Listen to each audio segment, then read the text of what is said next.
Stanley worked for a company in a big building where he was employee number 427. Employee number 427's job was simple. He sat at his desk in room 427 and he pushed buttons on a keyboard. Orders came to him through a monitor on his desk, telling him what buttons to push, how long to push them, and in what order. This is what employee 427 did every day of every month of every year.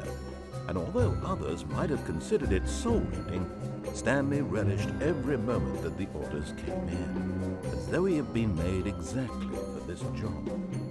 And Stanley was happy. And then one day, something very peculiar happened. Something that would forever change Stanley. Something he would never quite forget. He had been at his desk for nearly an hour when he realized that not one single order had arrived on the monitor for him to follow. No one had showed up to give him instructions, call a meeting, or even say hi. Never in all his years at the company had this happened, this complete isolation. Something was very clearly wrong. Shocked, frozen solid, Stanley found himself unable to move for the longest time. But as he came to his wits and regained his senses, he got up from his desk and stepped out of his office.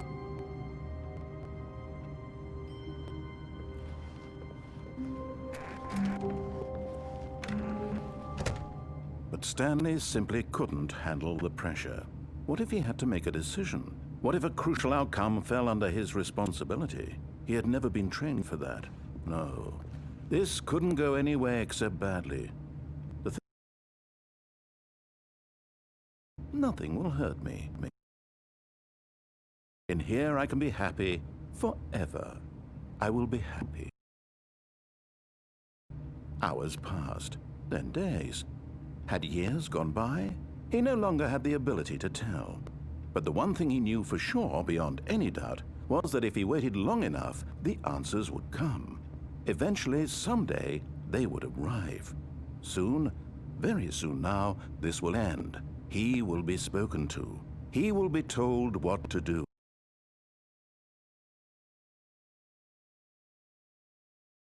Sir, here it comes.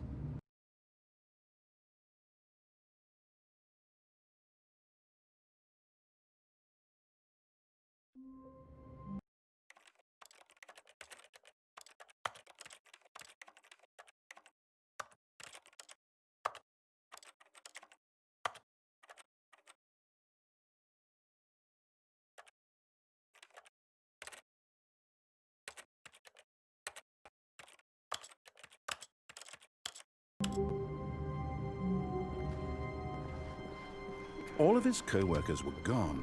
What could it mean? Stanley decided to go to the meeting room. Perhaps he had simply missed a memo.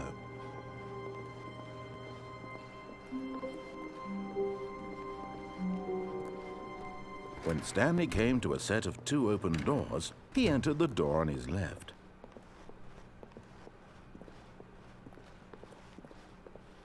Yet there was not a single person here either. Feeling a wave of disbelief, Stanley decided to go up to his boss's office. Coming to a staircase, Stanley walked upstairs to his boss's office.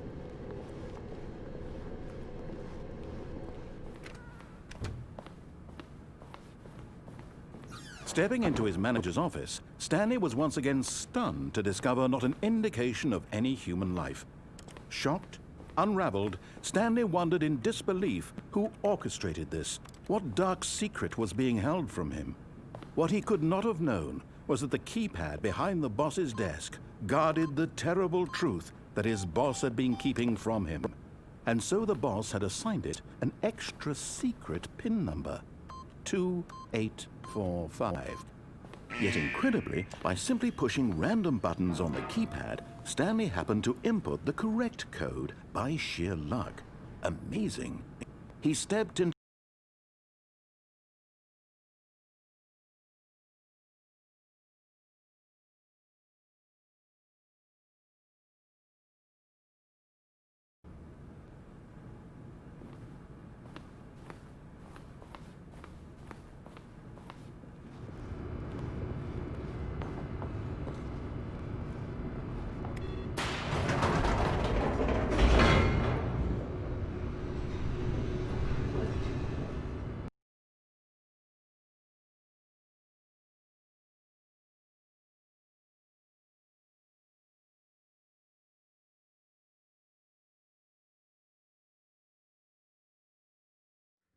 Descending deeper into the building, Stanley realized he felt a bit peculiar. It was a stirring of emotion in his chest, as though he felt more free to think for himself, to question the nature of his job. Why did he feel this now, when for years it had never occurred to him? This question would not go unanswered for long.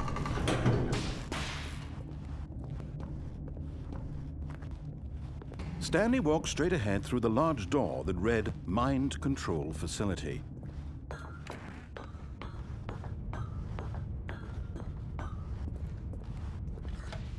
The lights rose on an enormous room packed with television screens.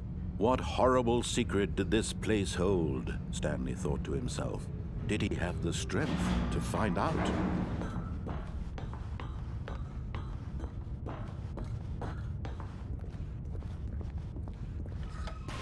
Now the monitors jumped to life, their true nature revealed. Each bore the number of an employee in the building, Stanley's co-workers. The lives of so many individuals reduced to images on a screen, and Stanley, one of them, eternally monitored in this place where freedom meant nothing. This mind control facility, it was too horrible to believe. It couldn't be true. Had Stanley really been under someone's control all this time? Was this the only reason he was happy with his boring job? That his emotions had been manipulated to accept it blindly? No, he refused to believe it. He couldn't accept it. His own life in someone else's control? Never! It was unthinkable, wasn't it? Was it even possible? Had he truly spent his entire life utterly blind to the world?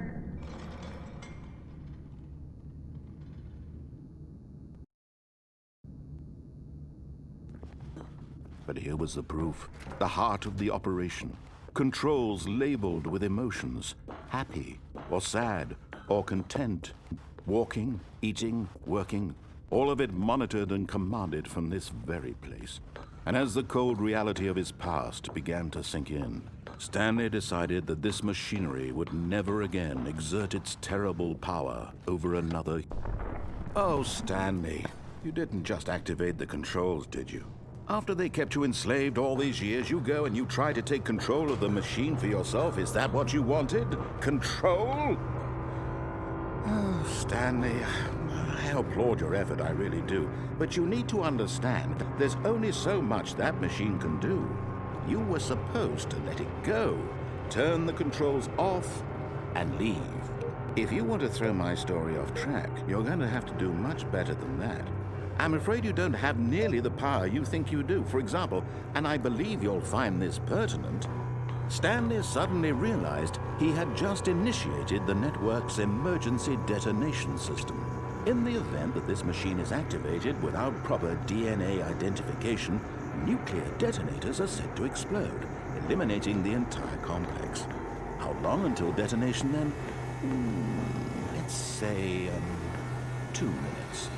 Now this is making things a little more fun, isn't it, Stanley? It's your time to shine. You are the star. It's your story now. Shape it to your heart's desires. Oh, this is much better than what I had in mind. What a shame we have so little time left to enjoy it. Mere moments until the bomb goes off. But what precious moments each one of them is. More time to talk about you, about me, where we're going, what all this means. I barely know where to start. What's that? You'd like to know where your co-workers are? A moment of solace before you're obliterated? All right, I'm in a good mood. You're gonna die anyway. I'll tell you exactly what happened to them. I erased them. I turned off the machine. I set you free. Of course, that was merely in this instance of the story. Sometimes when I tell it, I simply let you sit there in your office forever, pushing buttons endlessly and then dying alone. Other times, I let the office sink into the ground, swallowing everyone inside, or I let it burn to a crisp. I have to say this, though, this version of events has been rather amusing. Watching you try to make sense of everything and take back the control wrested away from you, it's quite rich. I almost hate to see it go. But I'm sure whatever I come up with on the next go-around will be even better. My goodness, only 34 seconds left. But I'm enjoying this so much.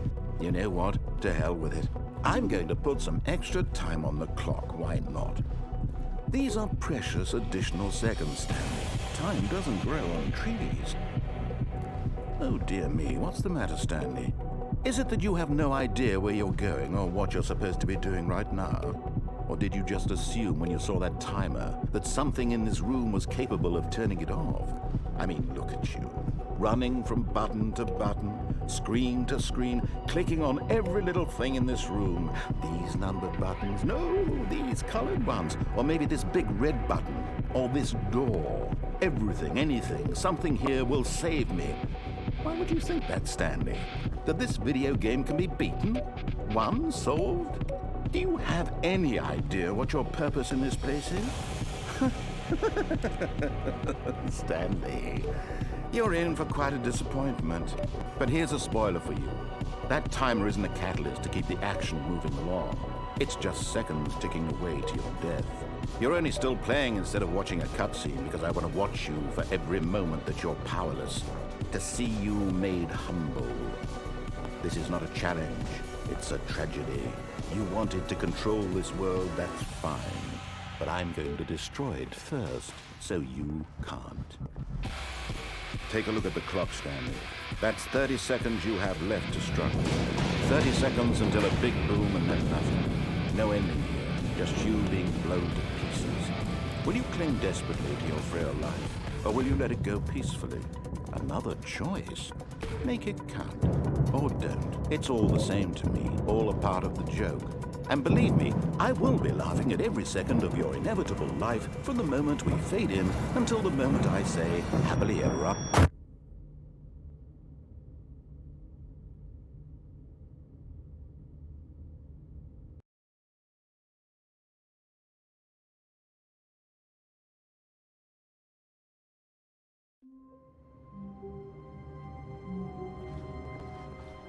All of his co-workers were gone. What could it mean? Stanley decided to go to the meeting room. Perhaps he had simply missed a memo.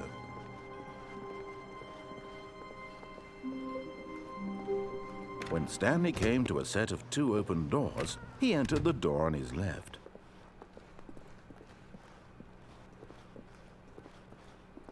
Yet there was not a single person here either. Feeling a wave of disbelief, Stanley decided to go up to his boss's office. Coming to a staircase, Stanley walked upstairs to his boss's office.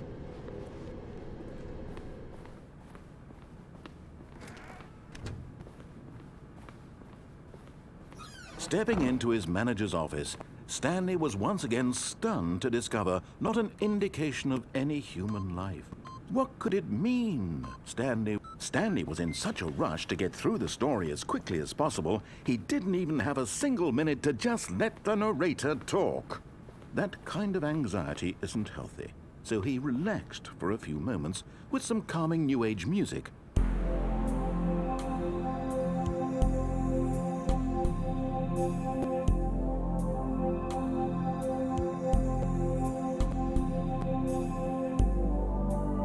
Feeling soothed and rejuvenated, Stanley calmly walked forward into the opened passageway.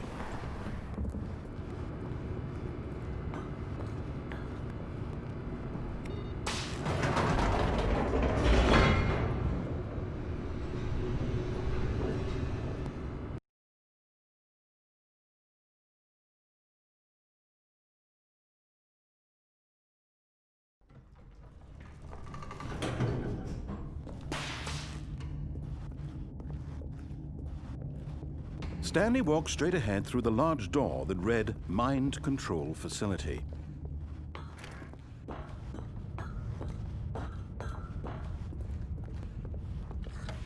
The lights rose on an enormous room packed with television screens.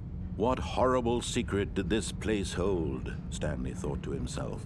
Did he have the strength to find out?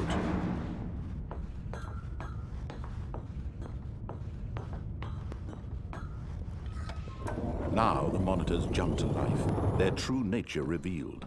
Each bore the number of an employee in the building, Stanley's co-workers. The lives of so many individuals reduced to images on a screen, and Stanley, one of them, eternally monitored in this place where freedom meant nothing. This mind control facility, it was too horrible to believe. It couldn't be true.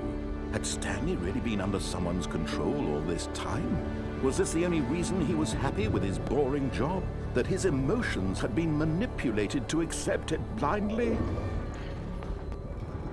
No, he refused to believe it. He couldn't accept it. His own life in someone else's control? Never! It was unthinkable, wasn't it? Was it even possible? Had he truly spent his entire life utterly blind to the world? But here was the proof, the heart of the operation. Controls labeled with emotions, happy or sad or content. Walking, eating, working, all of it monitored and commanded from this very place.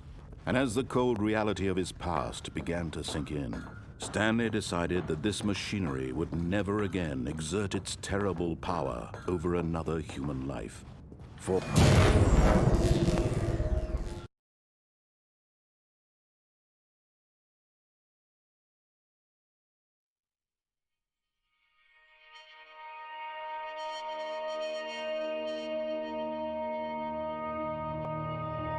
blackness and a rising chill of uncertainty. Was it over?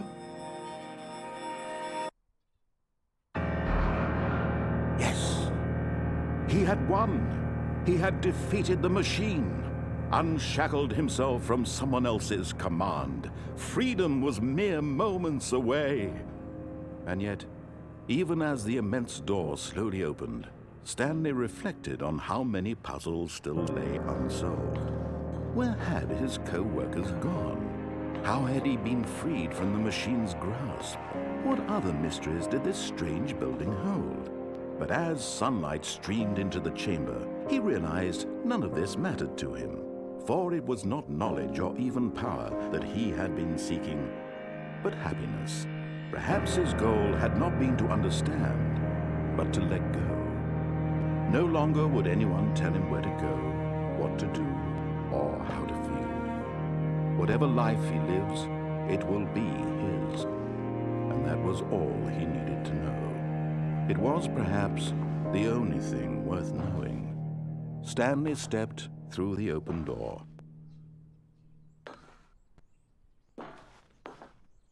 Stanley felt the cool breeze upon his skin, the feeling of liberation, the immense possibility of the new path before him. This was exactly the way, right now, that things were meant to happen. And Stanley was happy.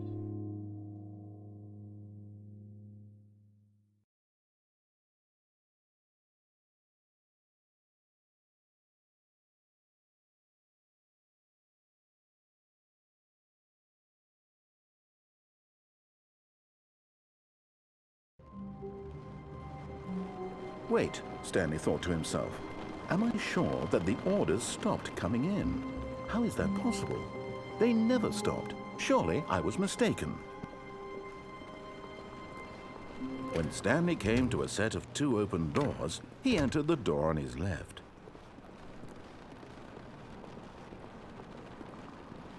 Yet there was not a single person here either. Feeling a wave of disbelief, Stanley decided to go up to his boss's office, hoping he might find an answer there. Coming to a staircase, Stanley walked upstairs to his boss's office.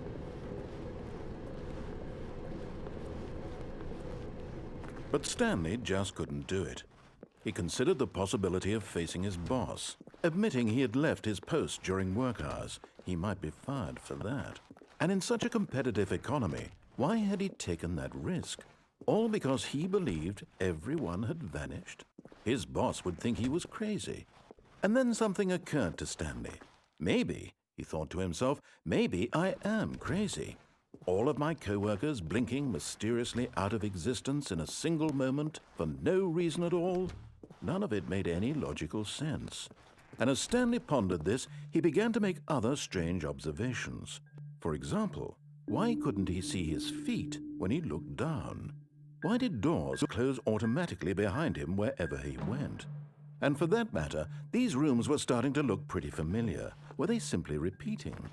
No, Stanley said to himself, this is all too strange. This can't be real. And at last, he came to the conclusion that had been on the tip of his tongue. He just hadn't found the words for it. "I'm dreaming!" he yelled. "This is all a dream." Oh, what a relief Stanley felt to have finally found an answer, an explanation. His co-workers weren't actually gone. He wasn't going to lose his job. He wasn't crazy after all. And he thought to himself, I suppose I'll wake up soon. I'll have to go back to my boring real-life job pushing buttons. I may as well enjoy this while I'm still lucid. So, he imagined himself flying and began to gently float above the ground. Then he imagined himself soaring through space on a magical starfield, and it too appeared. It was so much fun, and Stanley marveled that he had still not woken up. How was he remaining so lucid? And then perhaps the strangest question of them all entered Stanley's head. One he was amazed he hadn't asked himself sooner. Why is there a voice in my head dictating everything that I'm doing and thinking? Now the voice was describing itself being considered by Stanley, who found it particularly strange. I'm dreaming about a voice describing me, thinking about how it's describing my thoughts, he thought. And while he thought it all very odd and wondered if this voice spoke to all people in their dreams, the truth was that, of course, this was not a dream. How could it be? Was Stanley simply deceiving himself, believing that if he's asleep, he doesn't have to take responsibility for himself? Stanley is as awake right now as he's ever been in his life. Now, hearing the voice speak these words was quite a shock to Stanley. After all, he knew for certain, beyond a doubt, that this was in fact a dream. Did the voice not see him float and make the magical stars just a moment ago? How else would the voice explain all that? This voice was a part of himself too. Surely, if he could just... He would prove it. He would prove that he was in control, that this was a dream. So he closed his eyes gently, and he invited himself to wake up. He felt the cool weight of the blanket on his skin, the press of the mattress on his back, the fresh air of a world outside this one. Let me wake up, he thought to himself. I'm through with this dream. I wish it to be over. Let me go back to my job. Let me continue pushing the buttons. Please, it's all I want. I want my apartment, and my wife, and my job. All I want is my life exactly the way it's always been. My life is normal. I am normal. Everything will be fine. I am okay.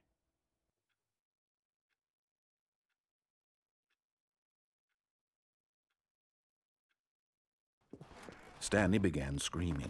Please, someone, wake me up. My name is Stanley. I have a boss. I have an office. I am real. Please, just someone tell me I am real. I must be real. I must be. Can anyone hear my voice? Who am I? Who am I? And everything went black.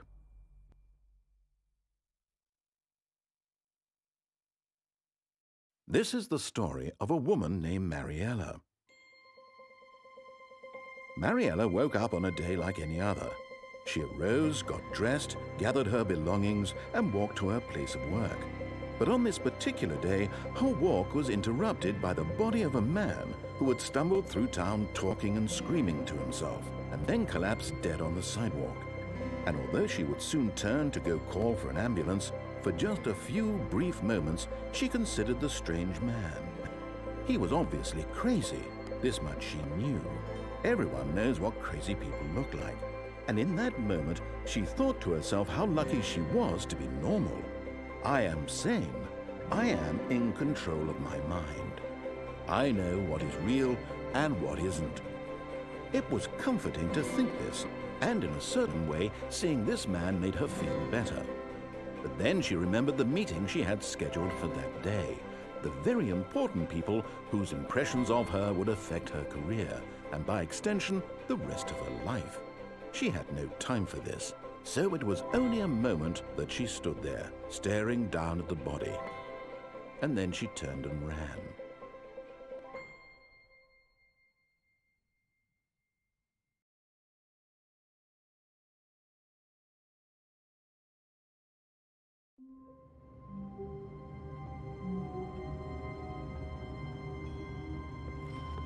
All of his co-workers were gone.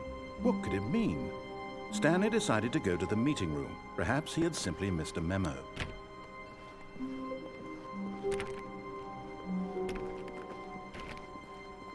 Stanley went around touching every little thing in the office, but it didn't make a single difference, nor did it advance the story in any way.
When Stanley came to a set of 2 open doors, he entered the door on his left.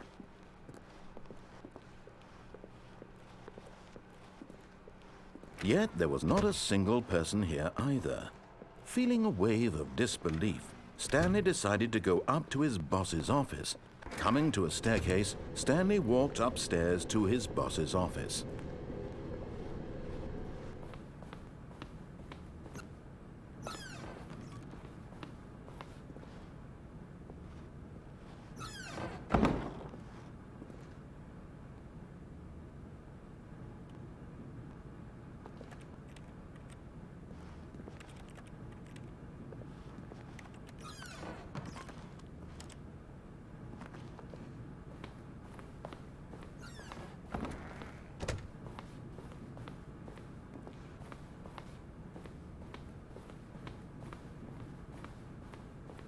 Okay, I think we all...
All of his co-workers were gone.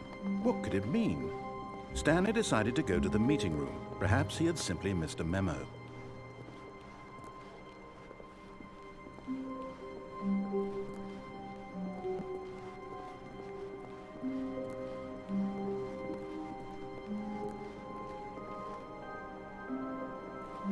When Stanley came to a set of 2 open doors, this was not the correct way to the meeting room, and Stanley knew it perfectly well. Perhaps he wanted to stop by the employee lounge first, just to admire it. Ah, yes, truly a room worth admiring. But eager to get back to business, Stanley took the first open door on his left. Stanley was so bad at following directions, it's incredible he wasn't fired years ago.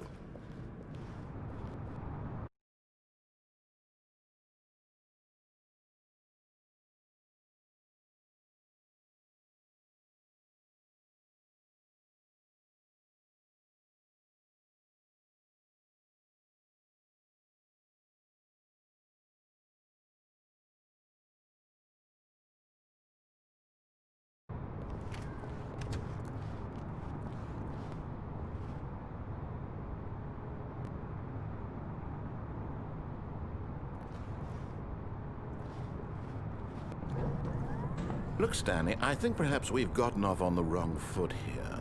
I'm not your enemy, really, I'm not. I realize that investing your trust in someone else can be difficult, but the fact is that the story... What? Really? I was in the middle of something. Do you have zero consideration for others? Are you that convinced that I want something bad to happen to you? Why, I don't know how to convince you of this, but I really do want to help you, to show you something beautiful. Look, let me prove it. Let me prove that I'm on your side. Give me a chance. Now listen carefully, this is important. Stanley walked through the red door. Oh, thank God you are willing to listen to me. Do you see that I really have wanted you to be happy all this time? The problem is all these choices. The two of us always trying to get somewhere that isn't here. Running and running and running, just the way you're doing right now. Don't you see that it's killing us, Stanley? I wanted to stop. We would both be so much happier if we just stopped. And I think I have a solution. Here, let me show you.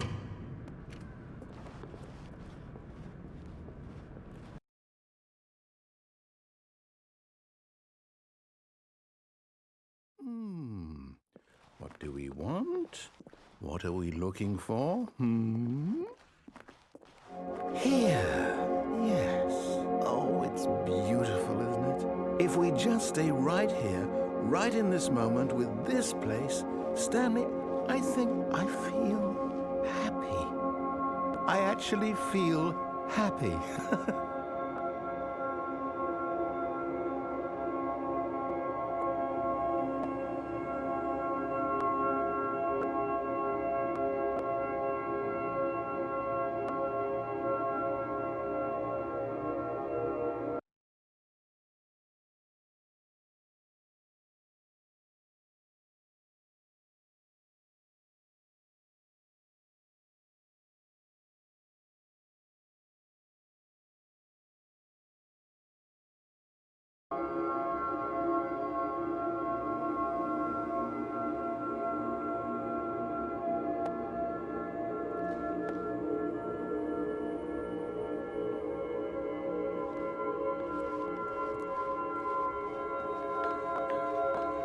No, wait. Where are you going? Oh, no. Stay away from those stairs. If you hurt yourself, if you die, the game will reset. We'll lose all of this. Please, no, Stanley, let me stay here. Don't take this from me. No! Oh. No, what are you doing, Stanley? Please, I'm asking you not to take this away from me. I can't go back to what I was before. If you die, we'll both go back. Why are you doing this? Stanley, let's go back to the other room. Can you... My God. Is this really how much you dislike my game? That you'll throw yourself from this platform over and over to be rid of it? You are literally willing to kill yourself to keep me from being happy. Am I reading the situation correctly? Or maybe you're just getting a kick out of it. I don't know anymore. I just wanted us to get along. But I guess that was too much to ask. It looks like you wanted to make a choice after all. Well, this one is yours.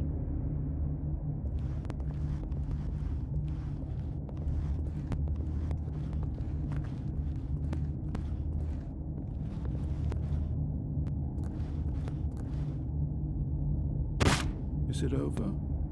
It's going to restart, isn't it? I'm going back.